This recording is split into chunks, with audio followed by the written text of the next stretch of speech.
That's it. Yeah, sweet. Well, we're back on the Make It Mastermind podcast. Two very special guests again back today. We've got Jack Bateson joining us, and we've got Mark as well. Thanks for coming on, guys. No, thanks for having us. Yeah. Mark, I know Jack, you've already been on the podcast before. Mark, do you just want to give us a little intro about yourself and how you got into this boxing game? Well, I used to go to Kirksall Road Middle School under a good friend of mine called Bob McGowan. He used to box, and he took me and my twin brother to a gym in Burley ABC, that were on Worsley Road. We started there when we were 9 and boxed till I was about 18, 19. Left the game for a bit and then training kids here and there, on and off. And then my brother opened the gym in Burley when he was about 28. That gym lasted about 10, 11 years. And I've been to different gyms since then. And now I got my pro licence because I had a lad called Danny Reynolds that used to box amateur for me. Was a top kid. And what had happened, he wanted to turn pro, and he more or less asked me if I'd turn pro with him. I didn't really want to do it at the time because I had Jack and my other son called Tom that were both boxing amateur, and I wanted to look after them. But Danny more or less said, come on, I'm going to turn pro unless you would turn pro with me. Anyway, he more or less forced me hand, and I turned pro, and he was my first pro. He's retired now. He'd had 13 fights, unbeaten, good kid. And just went on from there, really. And then started promoting my own shows. What it is in boxing, professional boxing, you've got to hold a licence for 3 years in the game before you can get a manager's licence. Right, and that's After 3 years, yeah. Say if you hold the trainer seconds licence, after 3 years you can get a promoter's licence. So I did, and but I was promoting my own shows anyway at the time. So yeah, just moved on from there, gone from strength to strength. Now I manage 15 fighters, train about 8 that are pro, and yeah, I'm enjoying it. So how many years has it been that you've had your own promotion for now? 18 years. 18 years, 18 years, wow. Yeah. I've been doing shows at Ellen Road. First show was 1998, which were like started off with amateur, then we went on to pro. Yeah, I think my first pro show was about 2004, 2005. Wow. Yeah, well, we've had quite a lot of fighters on. We've had Mick on, we've had Ishmael that's come on involved, spoken very highly of you and the promotion happening.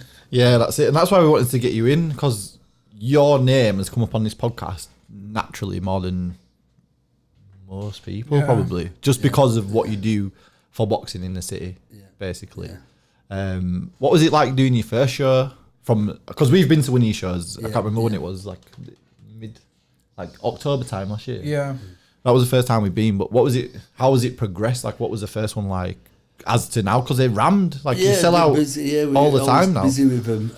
The first one, there's more stress now on what there was back then. Oh, really? You know, like it was a bit more laid back then, and I feel like I just went with the flow, you know. And plus, when I used to first do shows, there weren't all my boxes that were on. There were other people's boxes.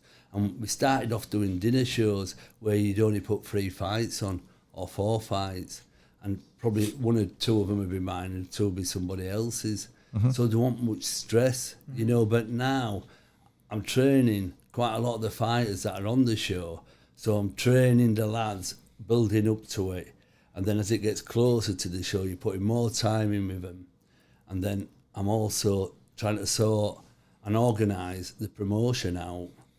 And I'm pulling my hair out. Then the matchmaker, who I use called Mick Marsden, we're always on the phone with each other, you know, trying to sort the lads out, getting them the right opponents, and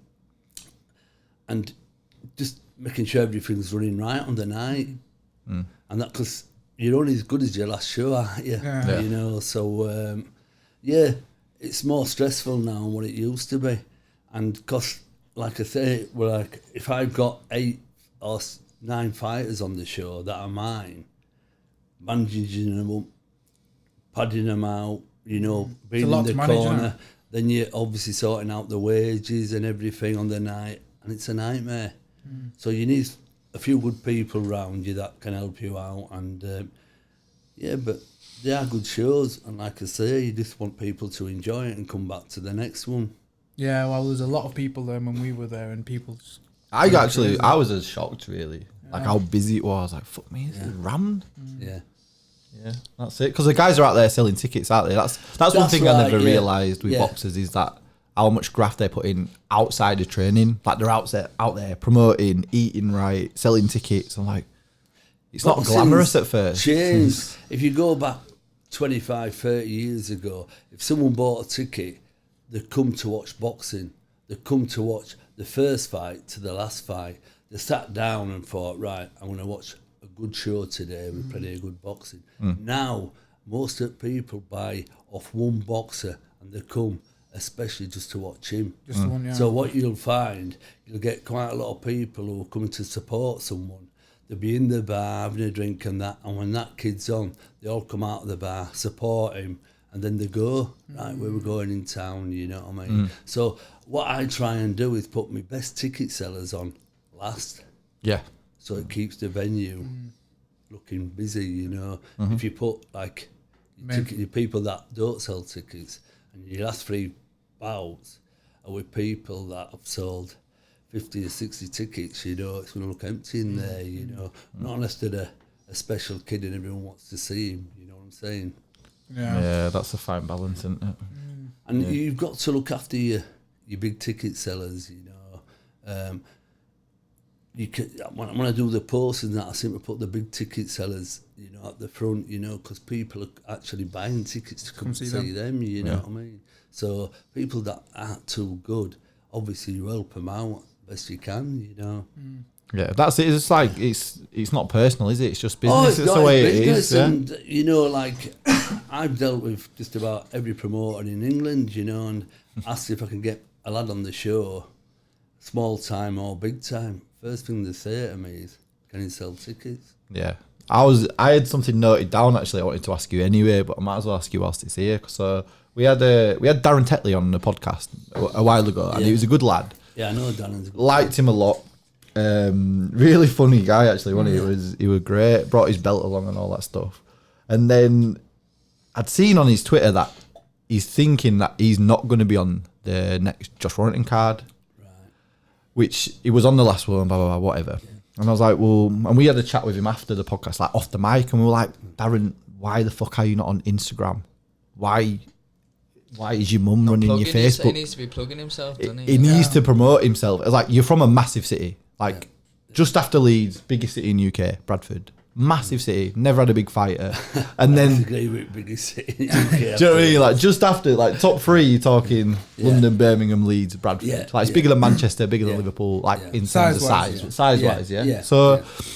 Football clubs well supported, that should correlate to a boxer being well supported, blah blah blah blah. I think he is well supported, don't he? He is, but it's what I'm getting at is he's not getting big fights. Yeah. And then you look at other people, like you've just got announced on Josh's undercard, and it does boil down to social profile. And just like, we're going to ask you, like, what's your thoughts on this, like building your own brand? Because Jack, you're really good at it. It's changed so much though. Like probably back 10 years ago, you wouldn't see people doing it. Whereas now, you've got to, and if someone's not as good as someone, or they're not getting the opportunity, and they call someone out, that person's going to see it, and most of the time they'll reply. And they can build up these big fights and stuff, just from someone calling someone out. So I think it is so important, to social media is taking over most people's life, especially the younger generation, and it's madness really. I mean, it can be sad in some ways, but for business it's brilliant. And for anyone involved in sport or business, they should be using social media to either plug themselves or promote the business. So it is big. Yeah, that's it. You've got to be an all-rounder, really, in boxing. You've got to be a good boxer. People want to come and watch you box. Yeah. You've got to be able to sell tickets. have a bit of charisma and everything. And, you know, it's hard. You need all the attributes, you know, of everything that's needed in the boxing game. If you haven't got it, you know, you're going to fail somewhere. Yeah. You know, it's like you get these people calling people out, being a bit mouthy, you know, and some you can take to and some you don't. Yeah. You know, I remember when I had Junior Whitton and Ricky Hatton, guest of honours, you know, at one of my shows going back 10, 12 years ago. And they were both active and boxing, probably longer. My memory when it comes to time, I'm useless. But Junior Whitton on one side and Ricky Hatton on the other. And the right-hand side where Ricky was, it's just full of people queuing up to get his autograph. There was no one on Junior Whitton's side, you know. So That was a big fight that never happened, wasn't it? It was, yeah. So yeah, it's a strange game, is boxing. You know, have people like you or dislike you. Yeah. Do you think there's a special recipe for people like to make it big? Do you ever see something in people and you're like, yeah, you're gonna fly? Like we sat with Ishmael, didn't we? And we were just like, you get this fucking like energy off people, and you're like, yeah, you're gonna do big things. Like one people Ishmael's are like, a good kid, yeah. He's full of confidence, you know. Big time. He's he can fight, you know. He can box. Yeah, it's a name you need to watch out for. Yeah, because he's a good kid, you know. Like, and I've got a few good kids in my stable at the moment, and I know that they're going to do something, you know. And all my fighters are quite young at the moment. You know, they're all 24. Most of them are 24 years of age.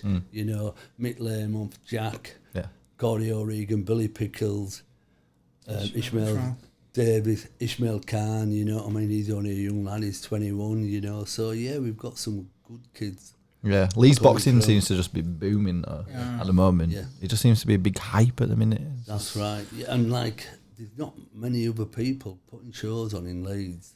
Well, being ignorant, I don't even know. Yeah. I couldn't even tell you another boxing show. Yeah. I probably might fuck someone off by saying it, but I don't know. Other than the ones Frank Warren puts on, I don't think no one puts any shows on, you know, like my dad, or even put shows on. He's regular as well, you know. He's got 4 to 5 shows a year. 6 sometimes. 6 sometimes, like, and they're getting better and better. Like you said, the quality of fighters it's getting there now, isn't it? And Leeds is fully on the up, and my dad is following behind the footsteps of like these big promoters and stuff. So hopefully he'll be up there, and you know, it'd be nice one day for him to get a bit of TV involved and whatever. But I know that his shows are getting better and better and better. So see, all the kids as well are all just starting to come through. You know, they're all starting to be like 8-0, 9-0, 10-0. You know, 14. Yeah. I mean, Gaz, that's 14-0 kid. And yeah, they'll start fighting for titles now and getting recognised. Yeah, they've all got a nice record behind them, haven't they? Yeah. And you know, when you picking your fighters, I guess the people that fight for you on your cards, what do you look for in these people? Do you have a checklist, so to say, of what you look for?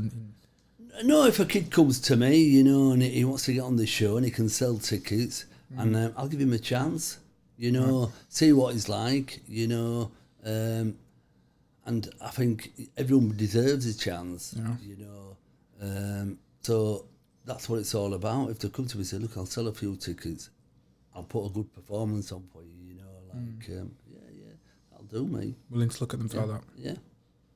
I've got a question. So I had one of my friends is a football agent, right, and they get a lot of stick. And he tells me some funny stories about, like, obviously, like, trying to manage footballers. You can imagine it is a fucking nightmare most of the time. But I was going to ask you, like, what's it like managing boxers? Aside from Jack, because it's a bit of obviously he's your son, but like generally speaking, like is a tricky elements of managing boxers, because we've sat with them and they're always so relaxed, but then obviously we don't work with them day to day. We sit with them for an hour. They can chill out, have a chat. Like, what's the pros and what's the good side and sometimes the bad side? Like, what people don't see. Do you know what I mean? At the end of the day, you've got to look after them, you know. They all want to progress, you know, and it's a slow procedure, you know, one notch at a time, you know, you can't rush into it, you know. Even if you think this kid's a superstar, don't rush him, especially if he's young. If he's a superstar and he's 31 years of age, you haven't got a choice. He needs to move on, you know what I mean? Mm-hmm. You don't want him to sort of like think, he's past his best, you know what I mean, now. So when you're at that end of like 30 years of age and they're just starting, you know that you ain't got long. Yeah. Last chance saloon, and you've got to win, put it all in. I've had some kids with me I've got some who are still with me. Adel Anwar was a bit of a talent, you know, but Adel's one of these, it's hard work to get in the gym. You know, if he'd have stuck in that gym and trained hard, he'd have been a special kid. But, and I'm not saying, I'm saying to you what I won't say in front of him. Mm-hmm. I forever bollocked him. Forever. Yeah. You know, but you can take a horse to water, but you can't make him drink it, can you? You know, no. So and like now he's like 30 years of age, and I've told him you need to stay in the gym, and I tell him that you need to be in the gym, you've got to be 100% fit, and you need to sell tickets. That's the only way you're going to get on my show. If you're 70% fit, you're not on. Yeah. Because one, you're embarrassing yourself, you're embarrassing me. I'm in your corner. You know, if you don't put 100% in, I want you to walk to that ring 100% mentally fit and physically fit. And if you're not going, pal. It's like, I'll get phone calls for people to box my lads, short notice or whatever, but if they're not fit, they're not in the gym, I'll knock it back straight away. I won't even tell the kid, you know, in my gym, you know, but it's like I had a kid called Kurt Bromberg. We got I got a call off Carl Greaves if he'd fight Kevin Hammond. Now, Kurt was a good kid, you know, but he liked to go out on a night, you know what I mean? And, but he said to me, I rang Kurt and I said, look, I've got a fight against Kevin Hammond for a British Masters title, a 10-rounder. He'd only done 4 rounders at Kurt. I think he did about 5 fights. And I says, I'm ringing you to let you know, but my advice to you is, we won't take it, please take it. If you take it, I'll put 100% in, you know, and I'll train hard and everything. So I says, well, if you're going to train hard twice a day, we had about 4 to 5 weeks. And he trained like a demon. Couldn't believe it, trained really hard. And I thought, it's going to be an hard fight. And he said to me in changing rooms, yeah, I've got no respect for this guy, mate. Trust me, I'm going to bleed him, put it on him. And you know what? He fought his heart out. Brilliant fight. We voted the best small hall contest of the year, you know. And he's a good kid, he's Kurt, but he's got a few issues going on outside the ring, you know. So he's one of these, but he never boxed after that.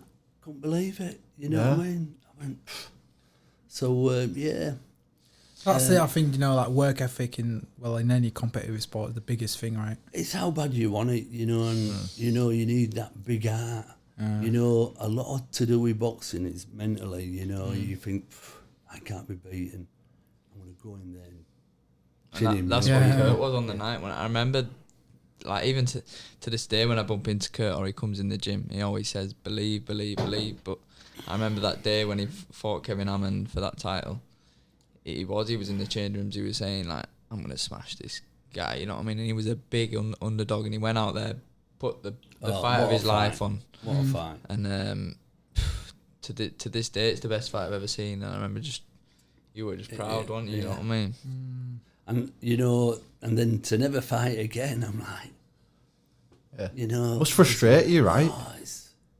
Well, it does. You know, I've had a few lads and I think these are going to do something, and then I never see him again. Yeah. I've seen the frustration in him, you know, growing up. Like, I've seen, even as a kid, you know, seeing him setting up these shows and the stress that he goes through, and, you know, trying to get lads to train on the weekend and stuff. And he gives all his time and his commitment to all his lads, not just me, all of his fighters, like, and, you know, it's nice to see him getting it back now, and, like, he has put a lot of time and an effort, and I can say myself, I'd be nowhere without him. So some of these other fighters, it's exactly the same, and I'm sure they'll all hopefully, you know, we've got big things to come now. That's it. How much of you seeing that frustration has helped motivate you? Have you ever, like, trying to put that onto yourself and be like, fuck, imagine if I don't put it in, I'm going to do that to my dad. Like, not just my promoter, but yeah, like, it must be so motivating. I've lost fights as an amateur, and not just been upset because, you know, I've lost. Like, I remember being away in tournaments in like Kazakhstan and that, and me, when I've lost that fight, to have to get on the phone to him, because he's just waiting for a call, you know what I mean? He's probably at home thinking, fucking hell. Yeah. You know, waiting for a result. Anyway, I call him, and it just breaks my heart, you know what I mean? I can hear it in his voice. I can hear from his reaction straight away that he wants it more than me. If not as much, he wants it more. And like, I appreciate everything he does for me. And we've had some, you know, some emotional phone calls in the past and stuff, but everything's going really well so far. It's just great to have him and my uncle in the corner for me now. And, you know, that's where my loyalty lies. It's with him and my uncle, and it's good, but, you know, I want to do him proud more than I want to do myself proud, you know what I mean? Yeah, that's class to hear, though. Yeah. It's fucking sick, man. I've got a passion for all my fighters. When they lose, I lose. When they win and they're on the top of the world, I'm on top of the world. You know, like, I put so much time into them. You know, you just, you know, when you walk into that ring, got a good kid here, there's no way it can be beaten, you know what I mean? It's not set in stone. You know, we've all got 2 arms and 2 legs, you know, but I know what they're capable of, you know. I know the strengths, the weaknesses, and like, any one of them get beat, I'm gutted. You know, I remember when Adel got beat by Darren Hamilton, and he said, Adel Anwar, this was for British title, got beat by Darren Hamilton on points, and it was Adel's birthday round about that time, and Frank Maloney bought him a birthday cake. Anyway, we're in the changing rooms, and he turns around and goes, after he's been beat, "Where's my birthday cake?" I went, "What do you want your birthday cake for?"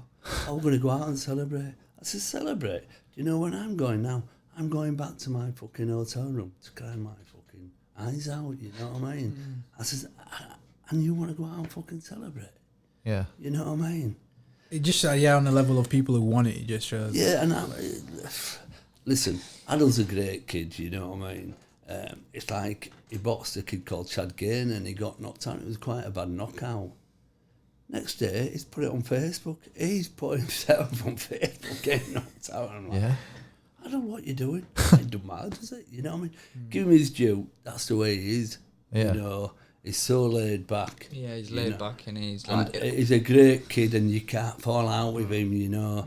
The times I bollocked him, you won't believe, you know. And like I said, the kid's a talent. Yeah, special talent. Yeah, he's good. Yeah, that'd be the worst thing for me, knowing that someone's so good and just, like... Kind of wanting it more than them, though. It's that saying, isn't it? Hard work beats talent when talent doesn't work hard. Yeah. Just going back to commitment and stuff, like, I remember... I know you had Ishmael in the other week. I remember, when was it? It must have been end of last summer. He gave me a call. I hadn't heard from Ishmael in a while, you know what I mean? Anyway, I answered it. He was like, "Listen, I'm getting into my boxing proper now, and I want to turn pro." He says, "I'm thinking about getting in touch with your dad." And I said, just told him straight. I said, "Listen, my dad will put his full time and effort into you, all his commitment, if you show him something back." I said, "Come in the gym and see how you go and stuff." And, you know, I've had people tell me a lot, you know, "Oh, I want to be a boxer, I want to be this." I hear it all the time, and I just tell them, tell him the same thing.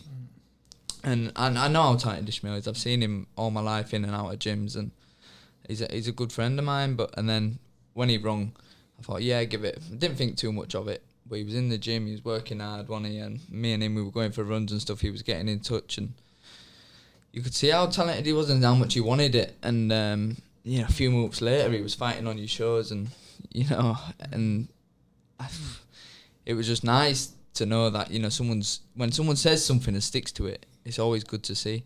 Yeah. And it was just proven. He give his time to my dad, and my dad would give it back.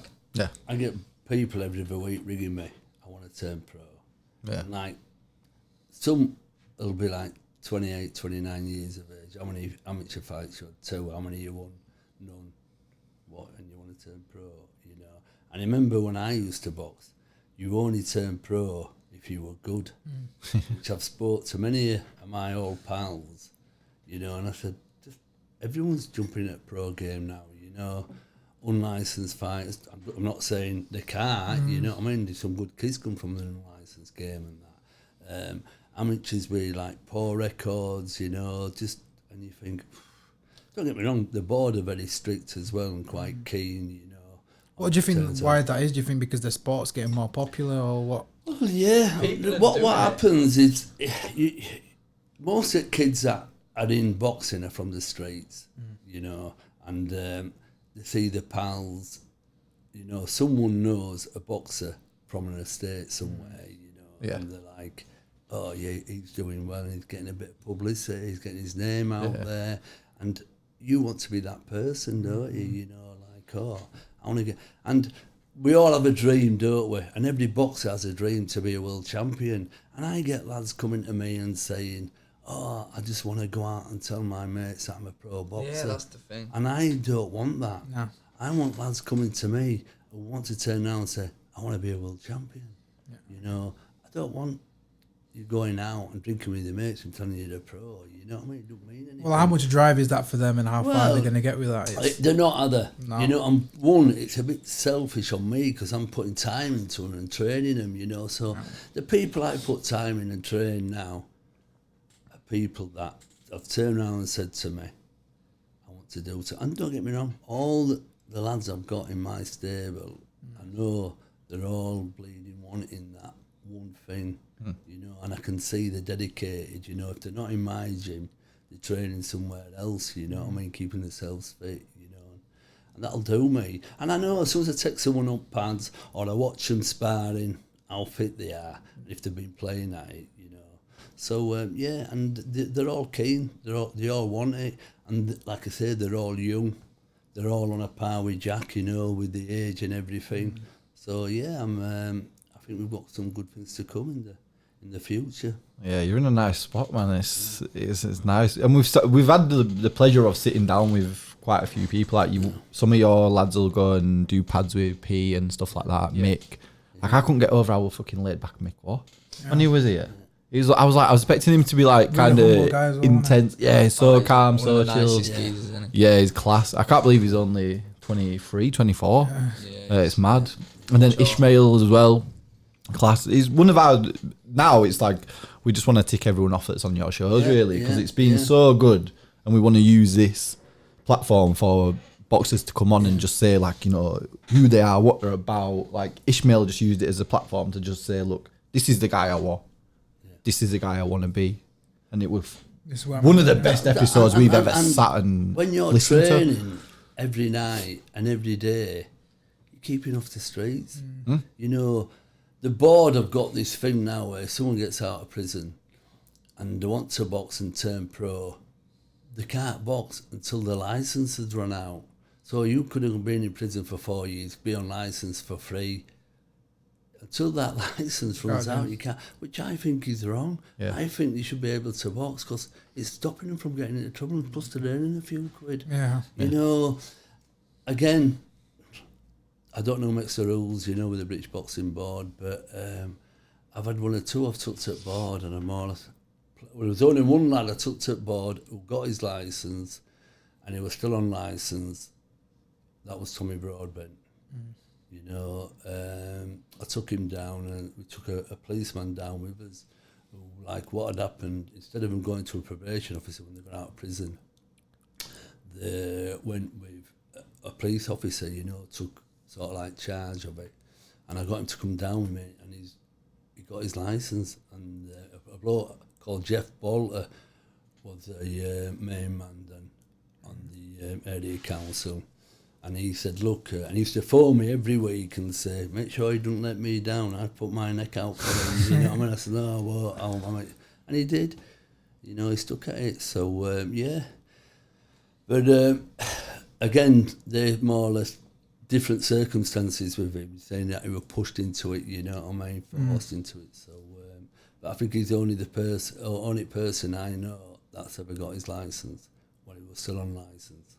I didn't even know that. No, That's crazy. You're just doubling someone's sentence. Yeah. Like, oh yeah, you're in prison 4 years. They're just going to turn back to it, aren't they? You know? Yeah. Like, you've got to make money, haven't you? It becomes a thing where you're unemployable. You know, you have a criminal record, you can't get a job. Yeah. You know, and then you think, oh, I'll go to boxing, I'll be all right on that, in that, and then boom, you get knocked back on that. Yeah. That's it. So, switch it up a bit, Jack. It's like literally a year since you came on our podcast. Yeah. It's been a big year for you. It has. It's been big. Been grafting away. I mean, it feels like yesterday. I don't know about you guys, but we've all come a long way. You know what I mean? So, hopefully, in another year's time. Exactly. Yeah, that's saying the same thing. But yeah, you're right. Do you know what? It's flown. It's proper flown. Yeah. And we were saying after we sat down with you, we were like way more invested. Like we always wanted to know that you'd won. Yeah. We always wanted to know what you were doing. Came to one of your shows. That was class. Like, and I remember sitting there chatting to you, and I was like, Jack's fucking wicked. I was like, Jack's actually fucking sick. Because I love boxing. I can't box for shit, but I do love boxing. Like, I can watch it. I'll say to you, like, so-and-so going to win. Yeah. Like, a few picks or whatever. Yeah. Like, I watch a lot of it. And I was like, Jack's wicked. And he's like the boxer I would want to watch. Like that. But then mixed like that. Like, a lot of your fighters are very skillful, aren't they? Like, is that being by accident or by It's the style design or the gym style? Which is exciting. Like, Yeah. The thing is, if you have a boxer that just boxes orthodox, and he goes out and he's boxing his opponent, when the other kid goes back to the corner, his corner man has looked at faults in my lad, but then he tells him how to box an orthodox fight and what to do. And the my lad goes out and he's a southpaw. Everything he's told him in that corner is blown out of the water. Yeah. You know, and then it turns around and thinks, fucking hell, he's turned southpaw now, you know. So most boxers can read a fighter, you know, and think, oh yeah, and think, oh, he's southpaw now, and really get to know him within a minute or two, you know. But then he goes out in the third round and he's a switch hitter. He's turning southpaw and orthodox, you know. And I think you have a massive advantage if you can do that, you know. So I do try and get my boxers to switch, you know. Don't get me wrong, there's some you just can't drill it into them, you know, but there's certain ones who take to it like a duck to water, and you know, you think, yeah. And there's some that struggle, but you know they'll get there. It's like when you first go into a boxing ring, or should I say in a boxing gym, the first thing they ask you, are you left or right-handed? If you're right-handed, which most people are, they get you to lead with your left hand. Now, when you go in that gym and you try leading with your left hand, you're thinking, I can't do this. Yeah. So you keep moving back to your right. Yeah. And you go, no, lead with your left. And they go, no, but you keep them doing, and eventually they do it. You know, they get used to it. And then they couldn't turn southpaw and lead with the right, you know, because they've been drilled into them to lead with the left. The reason why they lead with the left is they save your backhand, because that's your hardest punch, you know, keep them off with your jab and bump.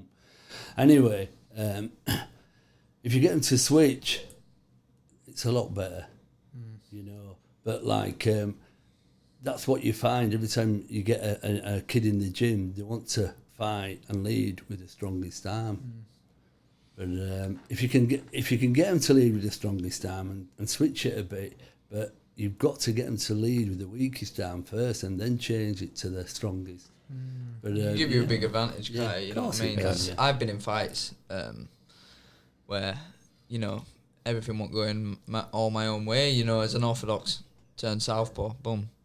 The kid can't deal with a southpaw fighter, and I've had an easy night's work, but everyone's different, and some guys can't fight against someone who's southpaw or orthodox, and if you can do both, like, just gives you a completely different game. Yeah, that's it. I think it's like being a two-footed footballer, isn't it? It's like being able to kick right foot, left foot. It's like, can shoot either way, and exactly. It's the same stuff, yeah. Exactly, it's exactly the same. I think another reason why, like you said, some of the lads that are coming through in our camp quite exciting is my dad. He's quite an aggressive sort of inside sort of fighter. You know, he's always busy, work rate, and then you've got my uncle who's a bit more technical. So it's nice to have that mix of the two styles and, you know, incorporate it into one. And you can come in and out of both styles in between fights then, so it works. So Jack, have you always had your dad and your uncle by your side then from when you first started out? Yeah, always. I mean, more so obviously my dad, you know, growing up in the house and stuff, and then as I started to get older. So as a youngster, I was basically just a scrapper. My dad, you know, he got me into a mindset where I work rate, busy, and it was too much for all my opponents as a youngster, you know, coming through. And then I got a bit more technical coming as I got older, and then I sort of mixed the two. We got Martin involved. He had me switch hitting, had me punching on the back foot, and then I just sort of got both styles and mixed them together, which got me to, you know, to my ABA titles and stuff like that. And then I managed to get on the GBE squad, and they sort of took a lot of it away from me. They told me, you know, no, you stay in orthodox. You're boxing basically old school, and it took a lot of what I was good at away from me, and I was winning fights just as an orthodox when, you know, I'm a switcher. And anyway, I decided to turn professional, left the GBE squad, got it back. You know, it took me a few months, you know, to get the southpaw style back, and I'm flying again now, and it feels natural, and I'm getting better and better every day at it, and it's good because I see myself improving still now. And I've been boxing that long, you know. You think you get to a point where you don't improve, but you can improve every day. You know, you learn every day in this sport, and that's one thing about it that's special. Yeah. With an orthodox and a southpaw fighter, you find that the balance is better as well, and they can throw punches from any angle, you know, like as you're switching and you change stance, you know, and you switch backhand, hook, you know, and you can see, like, whatever position they're in, they can throw that shot, you know, like where if you're boxing in one style, you sort of got to adjust your feet to get back to that orthodox position. You understand what I'm saying? Yeah. Like if you sort of like being knocked off balance and you sort of like in a southpaw position, you can soon get back into it, you know. And I see a big difference when they can switch. Yeah, some of it's becoming more prominent in pro game though. Like Crawford's a big one, isn't he? That's like right. switching is next level. Yeah. Lomachenko obviously goes without saying. Especially you're seeing it more when you fought Crawler, because like Crawler is literally like your most rigid boxer you ever see. Like high guard, jab, you know, got a plan. He goes in there and he's the same every fight. And then you get Lomachenko in there, and he's basically don't know where he is. Yeah, he just adjusts to what's in front of You him. know, you hear these coaches going, I've got a plan A, plan B, plan C, plan D. I think my lads, they go out, and if they're getting beat when they're just boxing, and it's 2 or 3 rounds in, I think you've got to just jump on him now. Yeah. Everything, throw the lot at him, you know what I mean? Just make it into a tear up, you know. Yeah.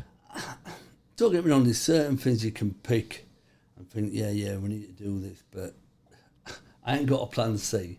You got a plan A, plan B. Yeah.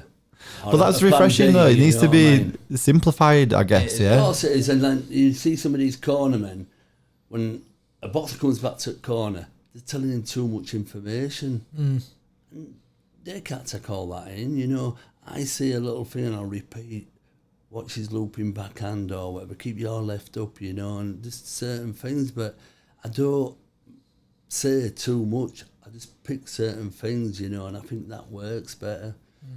Well, that's it. I think coming back and that short amount of rest that you've got, if you're trying to bombard them with information, what to do next. It's all a blur anyway. Like if someone came up to me after the fight and says, "Oh, you know, you don't remember what's gone on in the ring, never mind in the rounds, but like in between the round, you've got to listen and take what you can in." But like it's about giving them more confidence about than anything else. You know what I mean? Yeah, that's it. It's just that's Josh's dad said it, didn't he?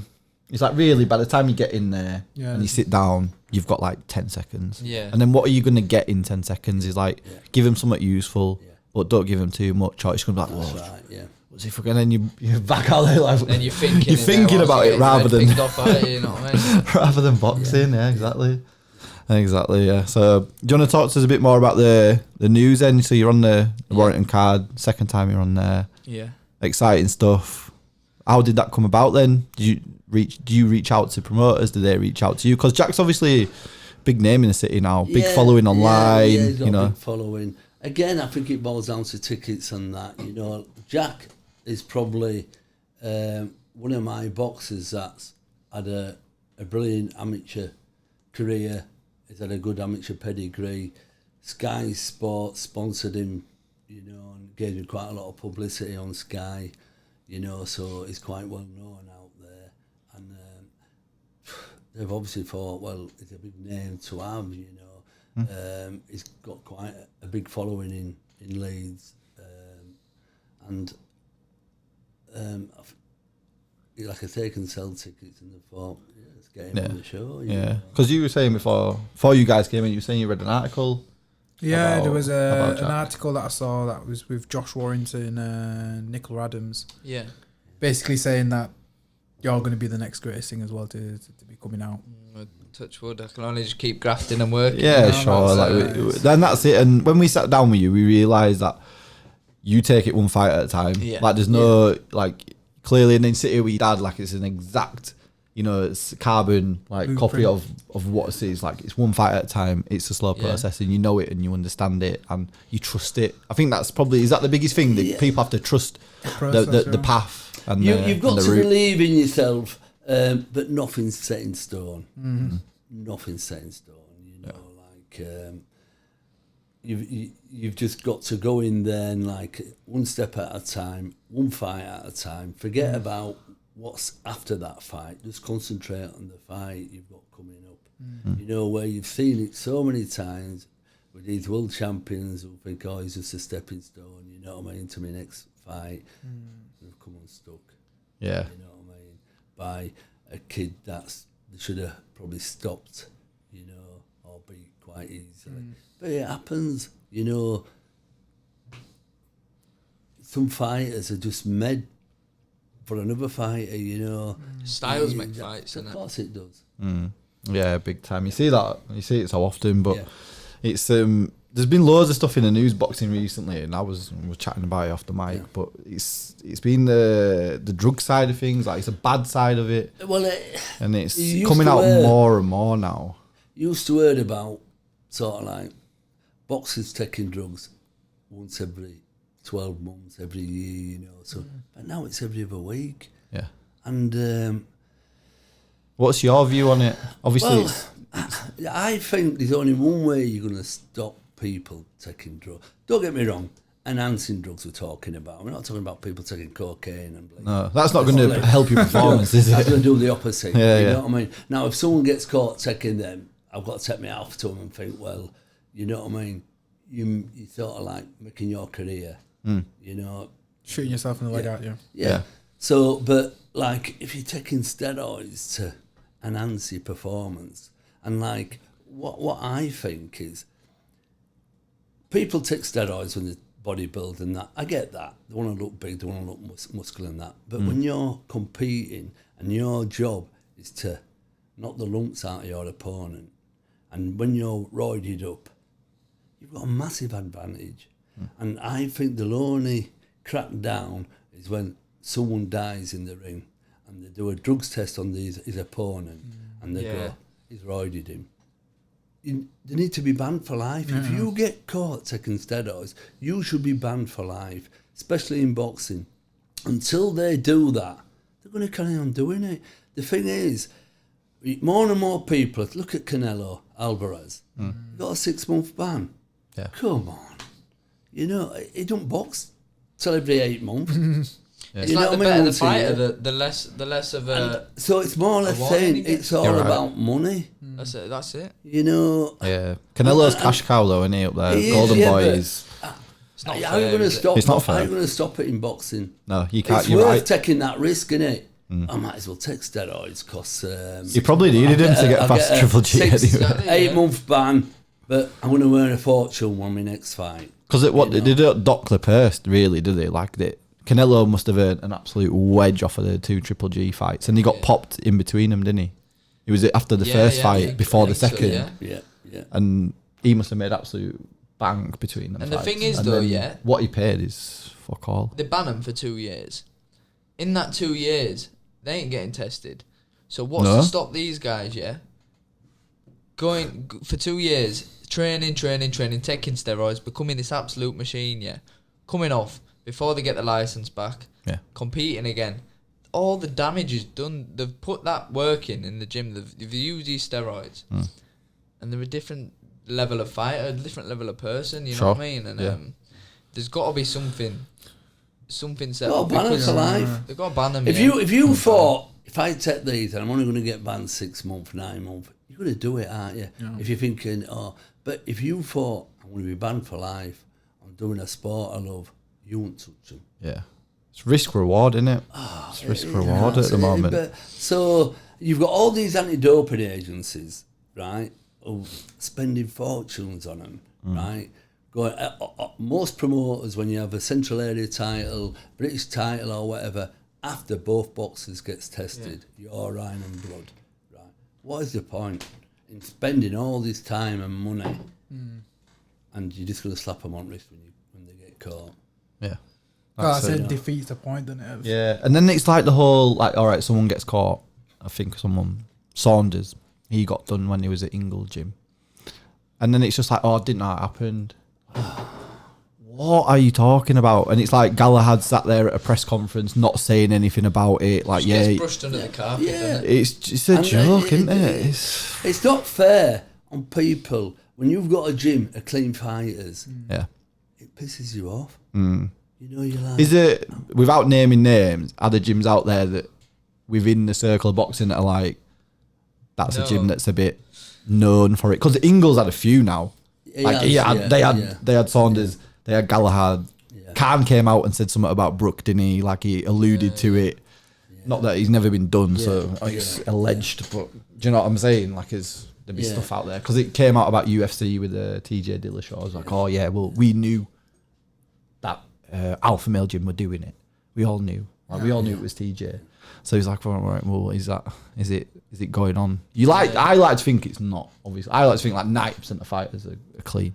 Well, they're just like top spec genetics. Do you know what I mean? Like, you look at AJ and you're like, that's just top fucking genetics. Yeah. In like the top 1% in the whole planet. Yeah. That's what you get. You heard rumours. I've heard rumours about a few boxers that haven't been caught. I won't name any, but it's definitely out there, and it seems to be getting a lot of press instead of better. You know, because more and more people are getting caught. Yeah. And until they ban them for life, they ain't going to change. I'll give them a 10-year ban, 5 year. See, that ban, you make it longer, they're going to think, think twice about doing it. Well, it's not about thinking twice about doing it. They'll probably pack it in. If you were a boxer and you got barred for 5 years and you're only 20, you think, well, I'm not going to train for 5 years and not be able to fight. You know, you might come back, you know, 4 years' time and start training, but I think they'd probably throw a towel in. But this 6 months and 12 months, forget it. It's just an injury ban, isn't it? It's like an injury, yeah. It is. Yeah. And they're if you've got 6 months for murdering someone, you're going to do it again, aren't you? Yeah, it's a good point. You know what I mean? No, you're right. So until something drastic happens in that ring, I think then they'll think again. But it's too late then. Yeah, it shouldn't take that. No, you're right. No. It shouldn't take that. I think back to like Sean's point, Josh's dad, what he said, like if like a lawyer did drugs or a doctor was doing drugs, they'd be banned for life, right? Drugs. Of course they would, yeah. So what's the difference? Police officer nicks a car. Yeah. He's not going to be a copper ever again. No, is he? But it's madness. It's something to look at in it, but we'll see what happens. Yeah, it's just out there. I just brought it up because it's a topic that's out there. But in general, boxing's it shows like this that gets people listening. Yeah, you know, people talking about, and you get sort of like me that does a small old show, you know, and people sort of listen and go, there's got a bit of a point that's there, it. you know what I mean?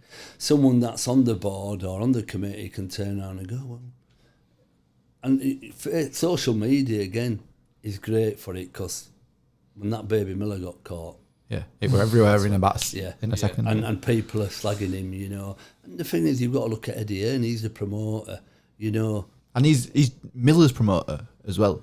Well, Miller is signed to Matchroom US or something. Yeah. But he's promoting that show. Yeah. So he's going to be pissed off, isn't he? Oh, he must be. Doing a show and he's being... But really, he should be able to sue Babyman and says, well, if you two bought a ticket to go over to New York... Imagine we're flying out there. You'd booked your hotel, you'd booked your flight, you bought your tickets, you probably bought ringside, you know what I mean? And you think, well, I've spent about $3,500, $4,000 on this.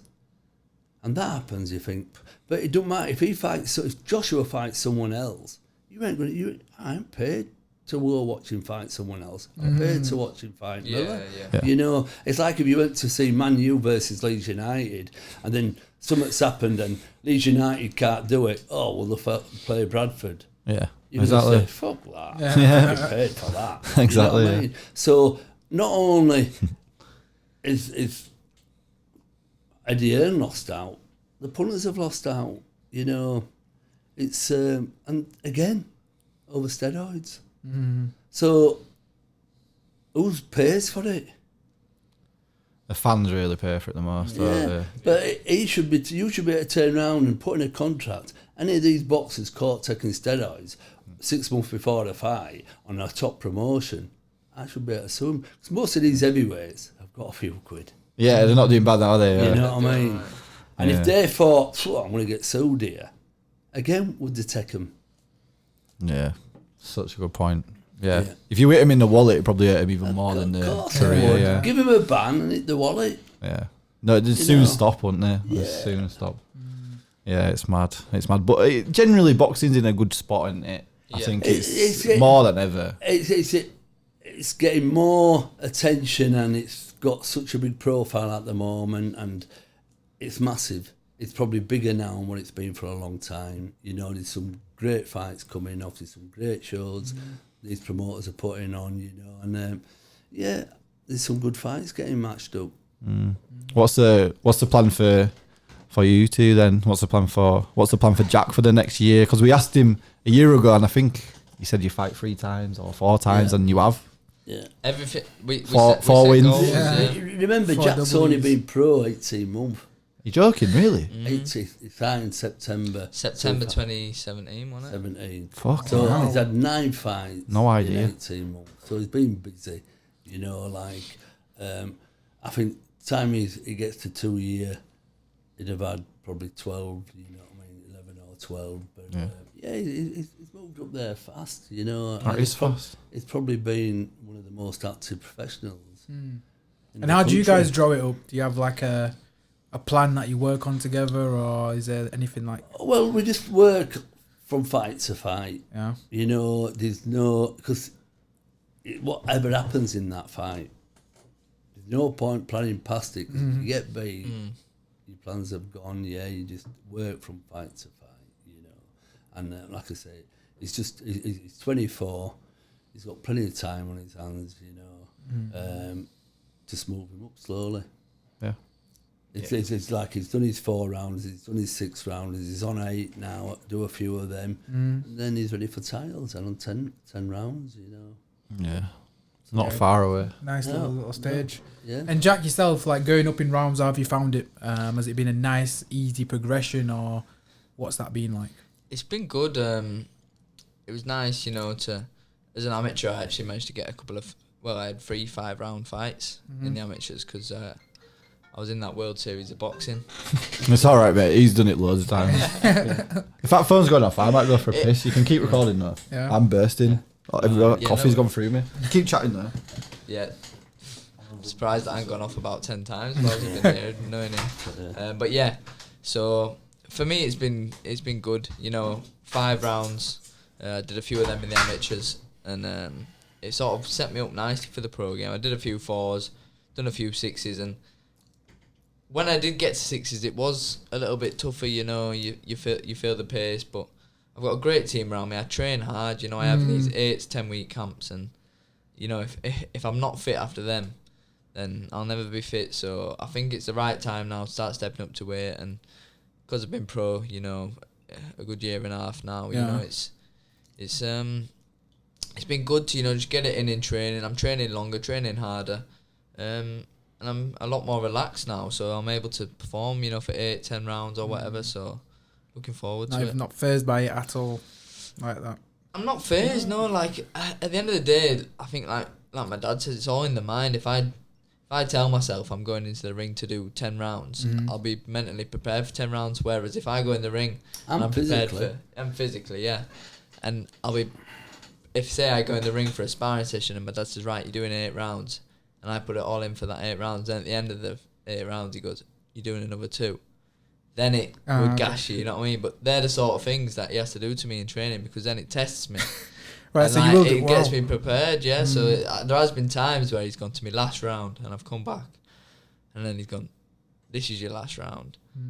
And it gooses me, but it gets me prepared for these See, what you do when it's your last round, you put it all in. Yeah. This is my last round. Empty the put tank. it all in, you know what I mean? And then they come back to the corner, absolutely bleeding knackered. One more round. It's about testing them, you know. And the thing is with Jack, like I say, he did a few 5-rounders on WSB as an amateur.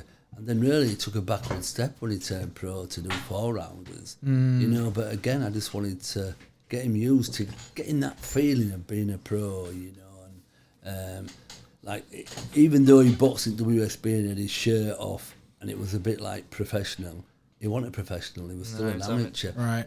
You've turned over into the pro game, so you think, we'll take him back down to 4, you know. He's a professional now. Let his brain think, well, yeah, I'm a pro now. It's a bit different. And they think it's different, but it's not really. Big man. That's it. I've got, do you know what? It just came to me. I wanted to ask you about the trip you had to Calais with Tony. How was that? Yeah. Yeah, really good. Tell people a little bit about it. Of course. Me and one of my sponsors, Tony Brown from Jot's Barbershops, we went to Calais. Care for Calais. We went over there for a night. We took over a load of clothes to donate, food, whatever we could get our hands on, really, whether it was toys for the kids or whatnot. Anyway, we went over. Tony was doing the odd bit of barbering and stuff, and it was a great experience. I think it was about a week or 2 before Christmas, and it was cold out there. You know, there was these refugees sleeping under the bridge, you know, just looking for the next meal or the next bit of clothing because they got wet from the night before, and it was an eye-opener, and it was just nice for us to go out there and do something, you know, to give back. You know, you spend all year, you know, working on yourselves and, you know, working on your own lives. It was nice to go out there and give a bit of something back, and I'm so glad Tony asked me to do it. And for everyone who donated the stuff, you know, it was much appreciated, and it's in a lot better hands now. And what might have gone in the bin, it's so much better, you know, if you can donate to these charities or, you know, Care for Calais and stuff like that and send it over, then it's in better hands there. And it's definitely something that me and Tony would look to do again. We want to do something every year now, you know, at the end of the year, just to give back. And sort of it gave us a nice feeling, you know, to come home to a nice, you know, nice warm house and family for Christmas. Like, it gave us a nice feeling, and we felt like we'd given a little something back. And it just showed, just seeing how in good spirits they were and knowing that they had nothing, it just made you appreciate life a lot more, you know what I mean? Yeah. No, that's big. Yeah, nice. Great work that you did that out there. No, I appreciate it, bro. It was Oh, good. nice one. Yeah. Boom. Well, that pretty much takes us up to our mark, fellas. It's flown, that. That's what it is, yeah. Yeah. Some flies done it. Yeah, Well, big thanks time. for coming on. Yeah. Yeah, really That's what appreciate it. And honestly, any fighters you've got coming through, Yeah. stuff like that, they want to do a bit of, Send they want to them your way. sit here and have a chat and do a bit more promotional stuff. Yeah. The door's we've got- literally like I said, always we've got open for people. A couple of lads that you ain't had on, you know. Yeah. Get them on, you know, like Corey O'Regan and Billy Pickles. And Yeah. It'd be Absolutely. good to get on them too. Yeah, we'll hit them up. Yeah, Denzel Brown and Yeah. see what's what. Denzel was meant to come in today, might as well tell you, and his phone died. And he just Well, didn't he know did where come, to. didn't he? Yeah, he said he got here, but he couldn't ring anyone because his phone was dead. So I was like, "Do you know, he's coming in next Friday now. For you. Come on, then. He's coming in next Friday, so he'll be in. But yeah, nice one, bud. Thanks for having us, lads. Thanks, lads. Appreciate your time. Whew.